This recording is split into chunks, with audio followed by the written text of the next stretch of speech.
Forest campus में आपका स्वागत है। नमस्कार सभी साथियों, एक बार फिर हम मिलते हैं लेक्चर नंबर 7 पर। और 7 की बात करेंगे तो परफेक्ट टेंस का वो फर्स्ट पार्ट आपका कंप्लीट हो चुका था, जिसमें हमने पास्ट परफेक्ट टेंस को समझा था ना। उसके दो एग्जाम्पल ये लिखे हुए हैं। उसके बाद हम परफेक्ट फ्यूचर परफेक्ट कंटिन्यूस पर बात कर लेंगे। तो जैसा कि सामने आपके सेंटेंस लिखा हुआ है कि स्नान करने के बाद तुमने नाश्ता क्यों नहीं किया था, है ना। दूसरा सेंटेंस लिखा है कि मेरे घर जाने से पहले किरण ने कमरे में ताला लगा दिया था। तो इस तरीके से जो वाक्य लिखे हुए हैं, इन दोनों ही वाक्यों में आपने ये देखना है कि सबसे पहले ये देखो कि इसमें पहले प्रयोग किया गया है और इसके अंदर बाद, है ना। तो दोनों सेंटेंस आपके दोनों एग्जाम्पल ले रखे हैं। और जैसा कि आपको अगर कन्फ्यूजन है कि इसमें देखो निगेटिव भी हमने साथ लिया है और इंटेरोगेटिव भी साथ लिया है, तो दोनों ही एक साथ हैं। तो इसको समझने की कोशिश करना कि सरल तरीका क्या है इसे करने का। तो जैसे अगर हम बात करें यहाँ पर, इसे करने का तरीका ये है कि अभी क्यों नहीं को आप भूल जाइए थोड़ी देर के लिए। मान लीजिए कि क्यों नहीं नहीं है ना। तो सिंपल सेंटेंस बनाए, उसके आधार पर आप इन चीज़ों को बदल सकते हैं। तो आपको पता है कि जब ये सिचुएशन होती है, कॉम्प्लेक्स सेंटेंस कोई बनता है, तो इस सेंटेंस को हम आगे की ओर लेते हैं अगर चाहें तो, वरना आप पीछे ही ले सकते हैं। ठीक है, तो अगर हम आगे लेंगे तो जैसे अगर मान लीजिए कि बाद लिखा हुआ है, तो बाद की स्पेलिंग आपको पता है कि आफ्टर है, तो हमने सबसे पहले इसको आफ्टर लिख लिया ना। फिर एक ट्रिक हमने आपको बताई थी IAP करके, यानी इंडेफिनिट इधर बनेगा और आफ्टर यहाँ लगेगा और परफेक्ट इधर बनेगा। इस तरीके से बताया था। तो ये जो सेंटेंस लिखा हुआ है इसे आप किस में बनाएंगे, तो इंडेफिनिट में, पास्ट इंडेफिनिट में। ठीक है, तो आप क्या लिखेंगे, तुमने नाश्ता क्यों नहीं किया था। ठीक है, तो अब देखो अगर इस इतने सेंटेंस को पास्ट इंडेफिनिट में आपको बनाना है, तो आपको क्या नियम नहीं पता, नियम तो पता होगा ना। तो सबसे पहले क्या लेंगे आप, क्वेश्चन वर्ड, है ना। तो सिंपल की तरीके से आप अब इसी चीज़ पे आ जाइए। तो आप लिखेंगे वाई, फिर उसके बाद पास्ट इंडेफिनिट की हेल्पिंग वर्ब क्या होती है, तो आप कहेंगे सर डिड होती है, तो हमने वाई डिड। और उसके बाद सब्जेक्ट क्या है इसका, तो आपने कहा यू है सर, है ना। तो आपने लिखा कि भाई डिड यू। उसके बाद नाश्ता नहीं किया। अब देखो एक तो नॉट और साथ में दे रखा है, तो आपको पता है कि हेल्पिंग वर्ब के बाद मेन वर्ब से पहले आपको लेना होता है, तो आप यहाँ पर नॉट यूज करेंगे। ठीक है, तो why did you not take. अब ये नाश्ता है तो, है ना, सुबह का है, तो ब्रेकफास्ट यानी नहाने की बात की गई, तो इसका मतलब कहीं ना कहीं सुबह की बात की गई होगी। तो आप इसमें लिख लेंगे ब्रेकफास्ट और उसके बाद आफ्टर, है ना। तो यहाँ तक की सेंटेंस आपका कंप्लीट हो जाएगा। तो हमने लिखा कि ब्रेकफास्ट आफ्टर इतना, है ना। तो ये इतना सेंटेंस आपका ये वाला हो गया। जैसे तुमने नाश्ता क्यों नहीं किया, तो why did you not take breakfast. उसके बाद आफ्टर लिखा आपने। अब इधर वाला सेंटेंस स्नान करने के बाद, है ना। तो स्नान किसने किया होगा, तुमसे ही तो बात हो रही है, तो यू ही सब्जेक्ट है इसका, तो आप लिखेंगे यू, है ना। अब वो इधर वाला जो सेंटेंस है वो किस में बनेगा, अगर इधर इंडेफिनिट हो गया तो इधर परफेक्ट रहेगा, तो यू हैड ना। और टेक की थर्ड फॉर्म हो जाएगी टेकन बाथ। ठीक है, या फिर यू हैव बाथड, इस तरीके से आप लिख सकते हैं। चलिए बात भी कर लेते हैं। ठीक है, यू हैव बाथड, इस तरीके से आप और क्वेश्चन मार्क लगा देंगे क्योंकि सेंटेंस आपका इंटरोगेटिव है। तो यहाँ तक आपको समझ में आया होगा। अगले सेंटेंस पे आ जाइए। इसमें पहले यूज हुआ है, तो पहले की स्पेलिंग क्या होती है, तो आप कहेंगे सर बिफोर का मतलब पहले होता है ना। तो बिफोर से पहले एक ट्रिक हमने आपको बताई थी इस तरीके से, PVI, है ना। यानी बिफोर अगर है तो इधर वाला सेंटेंस परफेक्ट में और ये इंडेफिनिट में। तो इस वाले सेंटेंस को इधर लाएंगे, किरण ने कमरे में ताला लगा दिया था, और ये किस में बनेगा, तो परफेक्ट में बनेगा। तो आप लिखेंगे कि किरण हैड लॉक्ड, है ना। ताला लगाना क्या होती है, लॉक्ड। लॉक की थर्ड फॉर्म आ जाएगी लॉक्ड, और क्या लॉक किया है, तो कमरा। ठीक है, तो लॉक द रूम। इस तरीके से ये सेंटेंस आपका हो गया। ठीक है, कि किरण ने कमरे में ताला लगा दिया था, और बिफोर लगाया, उसके बाद आपने मेरे घर जाने से पहले, है ना। तो मेरे का माई नहीं लगाएंगे आप, सब्जेक्टिव केस लगाएंगे, तो आप यहाँ लिखेंगे कि आई। और ये टेंस कौन सा बनेगा इधर वाला, तो आपने कहा सर इंडेफिनिट बनेगा क्योंकि PVI बोला था, तो आप लिखेंगे आई, और इंडेफिनिट है तो सेकंड फॉर्म लगेगी आई वेंट होम। ठीक है, मेरे घर जाने से पहले। तो इस तरीके से आप इन सेंटेंस को सॉल्व करते हैं। यहाँ तक की बात क्लियर हो गई होगी। ठीक है, तो आप ऐसे कई सारे सेंटेंस आप एक्सरसाइज करिए इनकी, जिससे आपको ये समझ में आए। ठीक है, जितनी प्रैक्टिस कर लोगे आपके लिए फायदा है। मतलब ये कहा भी जाता है कि करत करत अभ्यास से जड़ मत हो सुजान ना। जितना आप अभ्यास करोगे उतनी ही आपकी जड़ मजबूत होती चली जाएगी, और आप मेहनत खुद नहीं करेंगे तो आगे चलकर आपको ही दिक्कत होगी। तो जितनी हो सकती है उतनी आप प्रैक्टिस करिए। ठीक है, आगे हम बात करते हैं अगले सेंटेंस की, और सॉरी टेंस की। तो वो टेंस होगा आपका फ्यूचर परफेक्ट टेंस। ठीक है, तो फटाफट इस चीज को नोट करिए। आगे की बात करते हैं फ्यूचर परफेक्ट टेंस की, जिसमें अगर आइडेंटिफिकेशन की बात करें तो आइडेंटिफिकेशन है कि जब कोई कार्य भविष्य में समाप्त हो जाए, है ना, यानी भविष्य में समाप्त होने की कुछ ऐसी बात कही जाए तो वो टेंस कौन सा होता है, फ्यूचर परफेक्ट टेंस होता है।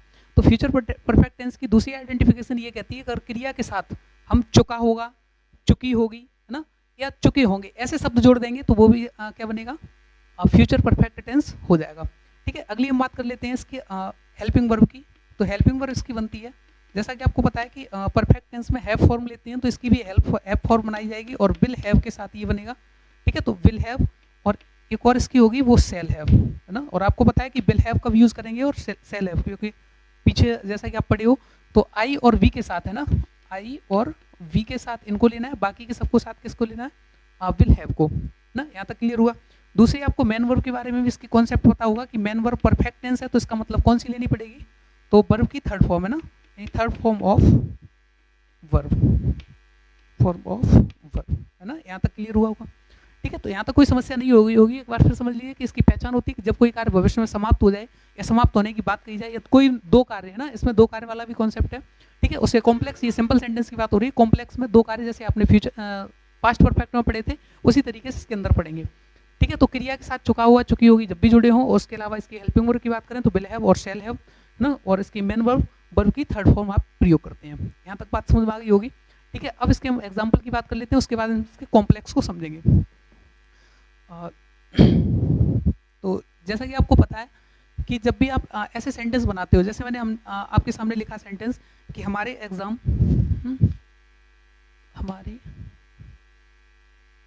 हमने लिखा हमारी परीक्षा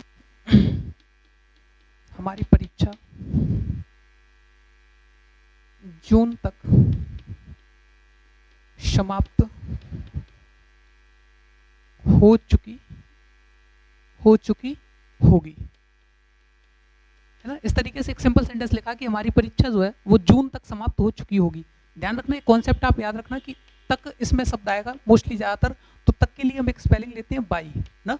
बाई, वैसे बाई का मतलब द्वारा भी होता है, बाई का मतलब से भी होता है, और इसका बाई का मतलब तक भी होता है। फ्यूचर के अंदर जब भी बाई लगा के कोई समय दिया जाए तो उसका अर्थ वहाँ पर क्या निकलता है, तक, ना। तो उसके लिए कंफ्यूज ना हो, तो यहाँ पर लिखा हुआ सब्जेक्ट क्या है कि हमारी परीक्षा, समाप्त क्या होगी, हमारी परीक्षा।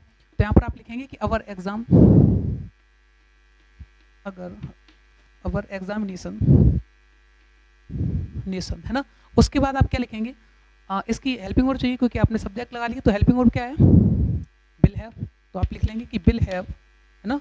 और समाप्त होना की होती है फिनिश, तो फिनिश की आप थर्ड फॉर्म यूज करेंगे फिनिश्ड, है ना, फिनिश्ड। और कब तक हो जाएंगी बेटा, तो आप लिखेंगे कि बाय जून तक समाप्त हो जाएंगी। इस तरीके के वाक्यों को आप कन्वर्ट करते हैं। अगला इसी का एक नेगेटिव सेंटेंस देख लेते हैं।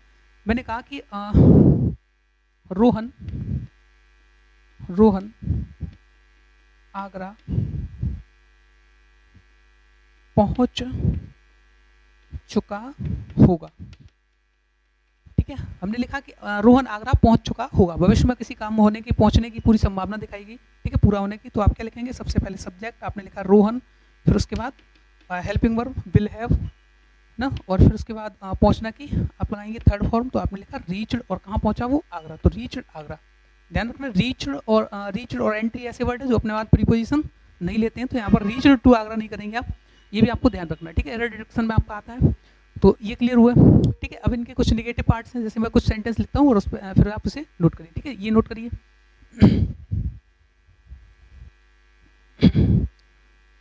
जैसे अगला सेंटेंस लिखा हुआ है कि मम्मी खाना नहीं पका चुकी होंगी, ना। तो इन सेंटेंस को करने की शुरुआत करते हैं हम, और आपने देखा सेंटेंस ये नेगेटिव है, तो सबसे पहले आपको पता है कि सब्जेक्ट चाहिए, फिर इसकी हेल्पिंग वर्ब चाहिए, फिर इसका नेगेटिव के लिए नॉट या नो, नेवर जो भी यूज़ करना है वो करिए, फिर उसके बाद मेन वर्ब की जो भी फॉर्म लगती है उसे यूज़ करिए, फिर उसके बाद इसका ऑब्जेक्ट और अदर वर्ड, ना। तो उसी तरीके से आप करना शुरू करेंगे इसको। तो मेरे साथ बोलिए जरा, सबसे पहले आप क्या लिखेंगे, मम्मी, है ना।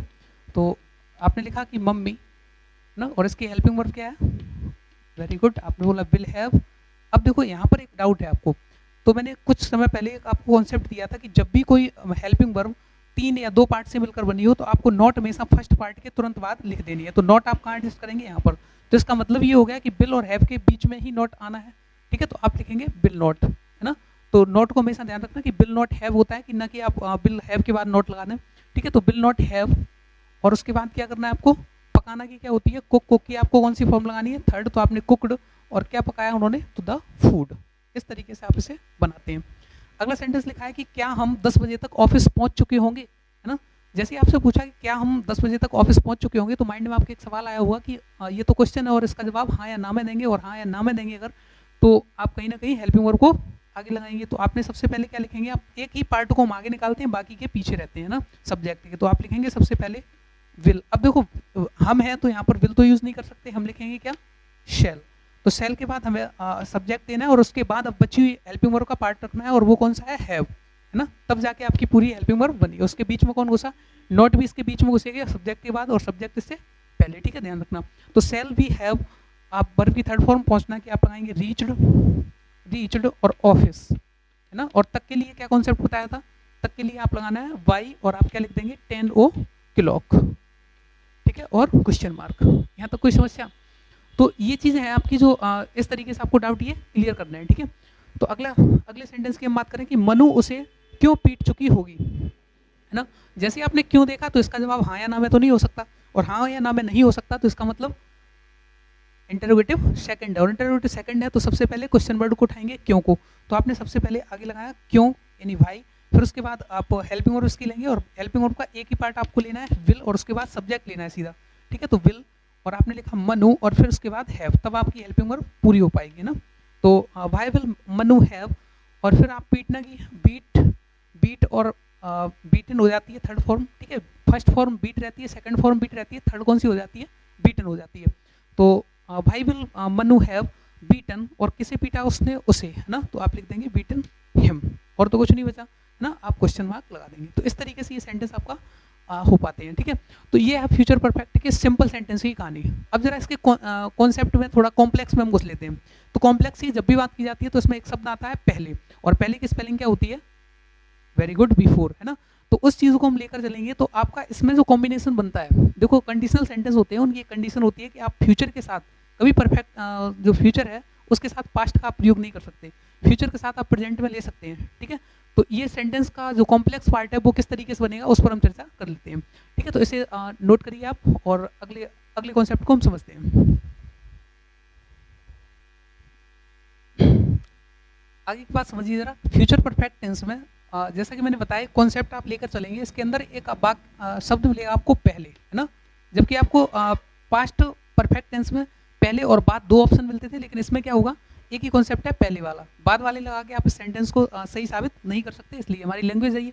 तो जैसे पहले लगाया आपने, तो पहले की स्पेलिंग क्या होती है, तो आपने कहा सर बिफोर होती है, और बिफोर का एक कॉन्सेप्ट हमने आपको दिया था PVI करके, ना, एक ट्रिक मान लीजिए, या फिर आपने इस तरीके से उसे याद किया था PVI। तो इसका मतलब बिफोर से पहले वाला सेंटेंस आपका परफेक्ट में बनेगा, और ये परफेक्ट कौन सा होगा, तो आप कहेंगे सर ये फ्यूचर टेंस में हम चल रहे हैं तो फ्यूचर परफेक्ट टेंस बनेगा पहला वाला, है ना। बिफोर के बाद वाला सेंटेंस क्या बनेगा, तो आप कहेंगे सर इंडेफिनिट बनेगा, और ये इंडेफिनिट जो बनेगा वो किस टेंस का होगा, तो ये बनेगा प्रेजेंट का, ठीक है। ये ध्यान रखना है, ये प्रेजेंट इंडेफिनिट में बनता है लास्ट वाला, और ये वाला किस में बनता है, फ्यूचर परफेक्ट में, ये अंतर है इसमें, ठीक है। अगर आपको अभी भी नहीं समझ में आ रहा तो एक चीज समझिए जरा, कि जैसे बिफोर का मतलब पहले है ना, तो इसमें जो भी पहले काम होगा उसे हम बनाते हैं। अब जैसा आपने पहले भी समझा था कि जो काम सबसे पहले होता है वो परफेक्ट होता है, और बाकी के जो बाद में उसके होता है उसे हम किस में रखते हैं, इंडेफिनिट, चाहे वो पास्ट इंडेफिनिट कैटेगरी हो ना।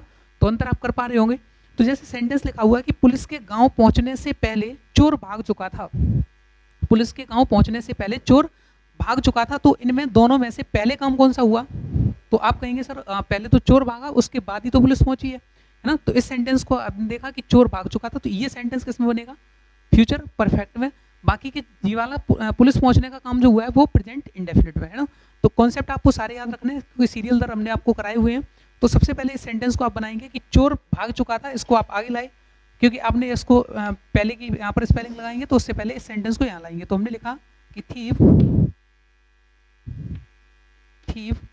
भाग चुका था, तो आप इसमें बिल हैव, है ना, परफेक्ट बनाना है तो बिल हैव,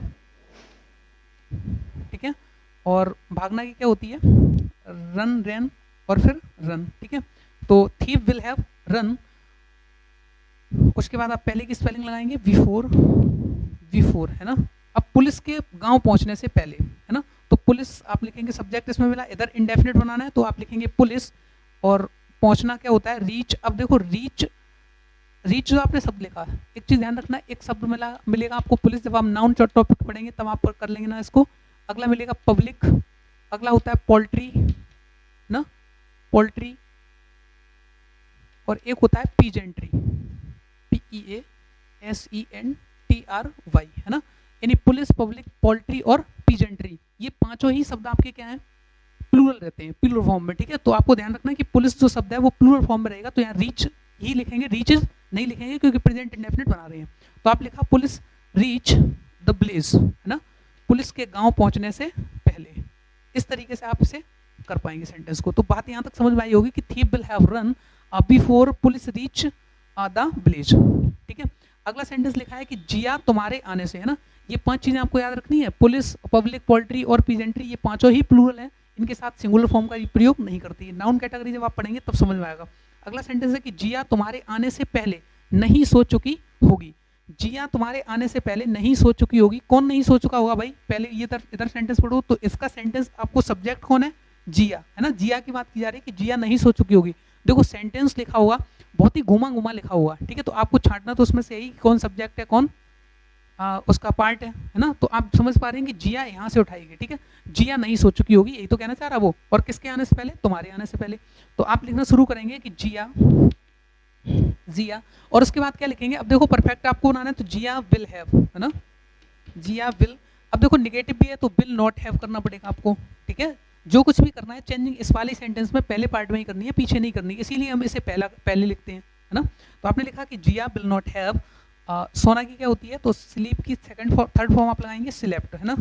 तो जिया विल नॉट हैव स्लेप्ट, और उसके बाद आप लिखेंगे बिफोर, किसके आने से पहले भाई, बिफोर तुम्हारे आने से पहले, तो यू, बिफोर यू कम।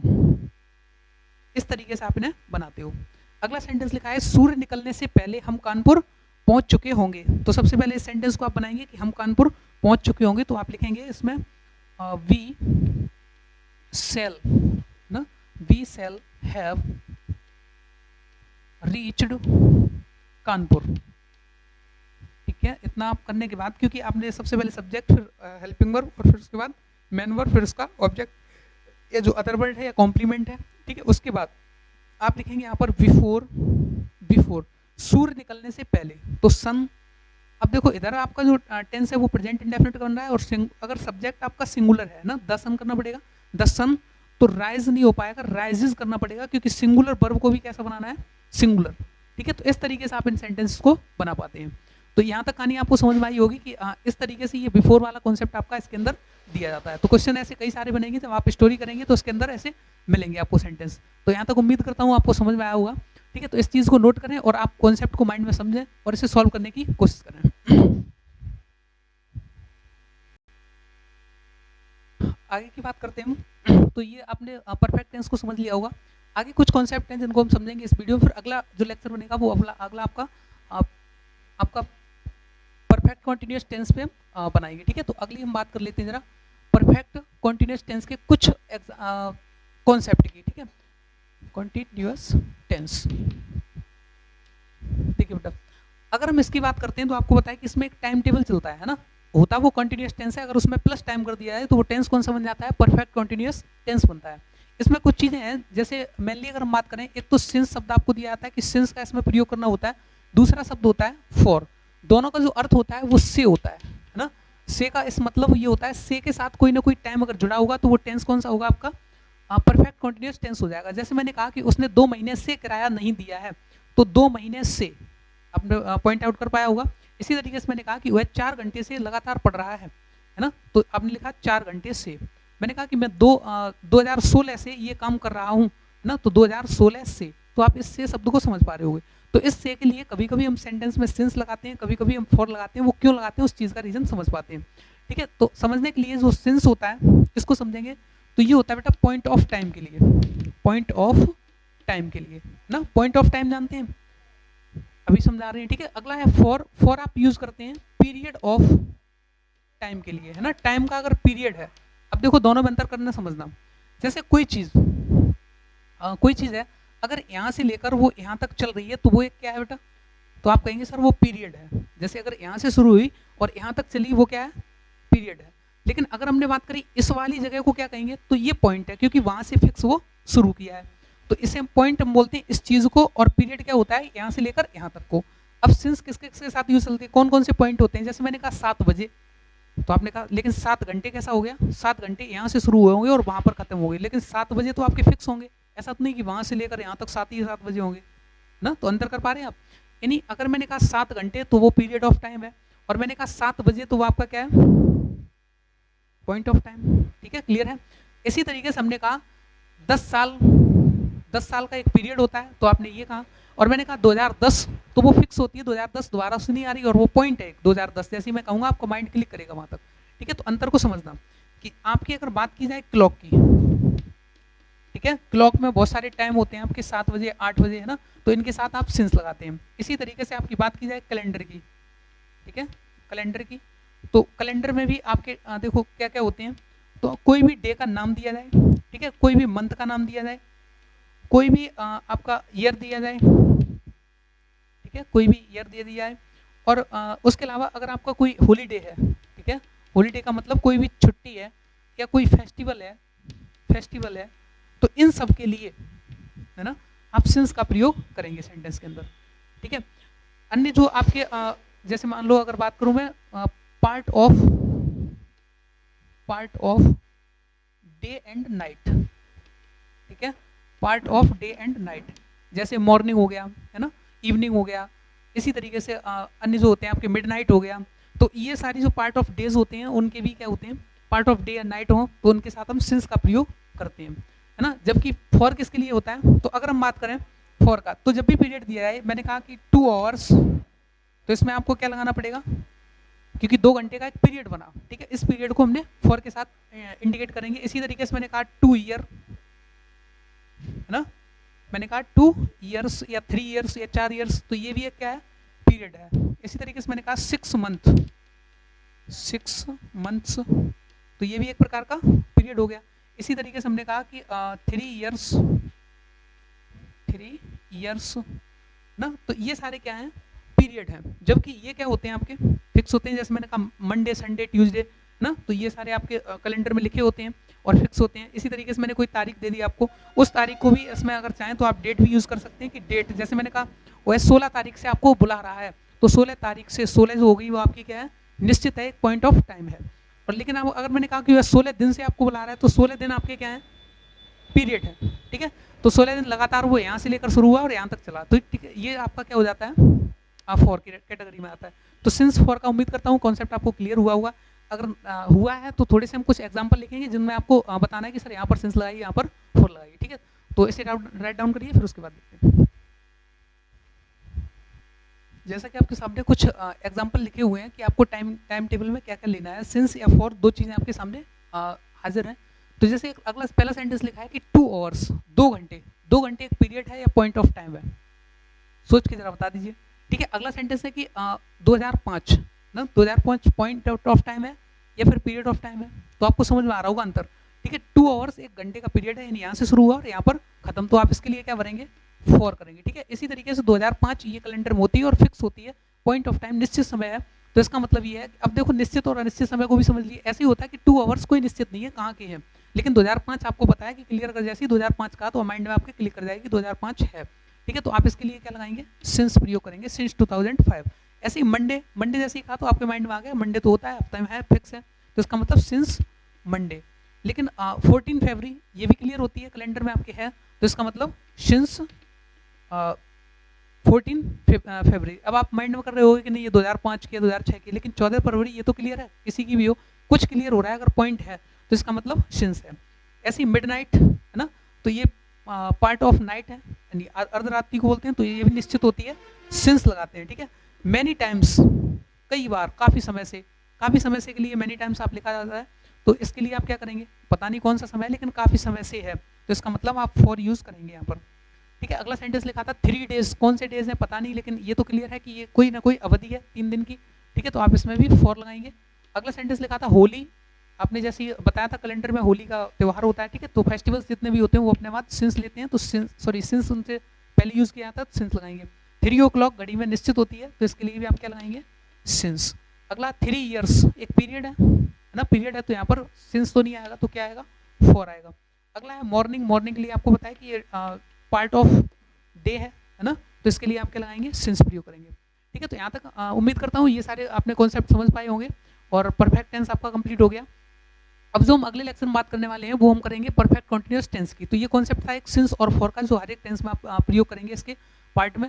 ठीक है, तो आज के लिए इतना ही काफ़ी है और बहुत बहुत धन्यवाद।